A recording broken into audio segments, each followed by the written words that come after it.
علی پور کے پرانے بازار کے ایک کونے میں 18 سالہ عثمان اپنی چھوٹی سی دکان میں کپڑوں کی گڑیاں بناتا تھا۔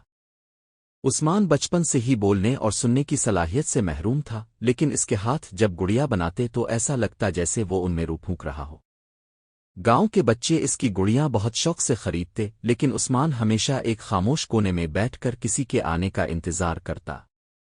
ایک دن گاؤں کی ایک چھوٹی بچی سارا، جو بہت بیمار تھی اور ہسپتال جانے والی تھی، دکان پر آئی۔ اس نے ایک ایسی گڑیا کی فرمائش کی جو بالکل اس کی مرحوم ماں جیسی دکھتی ہو۔ عثمان نے جب سارا کے چہرے پر اداسی دیکھی تو اس نے دن رات ایک کر کے وہ گڑیا تیار کی۔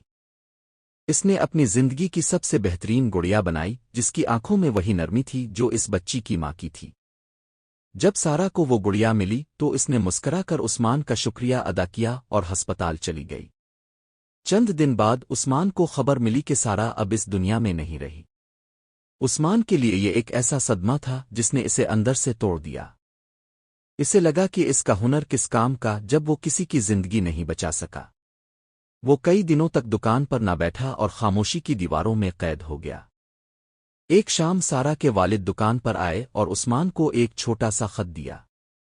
اس میں سارا نے لکھا تھا، عثمان بھائی، اب کی بنائی ہوئی گڑیا نے میری آخری راتیں بہت سکون میں گزاری ہیں۔ مجھے لگتا تھا کہ میری ماں میرے پاس ہی ہے۔ آپ نے مجھے اکیلے پن سے بچایا۔ شکریہ۔ عثمان کی آنکھوں سے آنسو رواں ہو گئے۔ اس دن اسے سمجھ آیا کہ زندگی کا مقصد صرف چیزیں بنانا نہیں، بلکہ ان کے ذریعے کسی کے دکھ بانٹنا ہے۔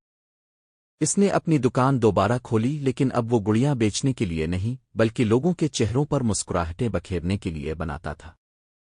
اس نے سیکھ لیا تھا کہ ہم تب تک اکیلے نہیں ہوتے جب تک ہم کسی کی زندگی میں امید کی کرن بن سکتے ہیں۔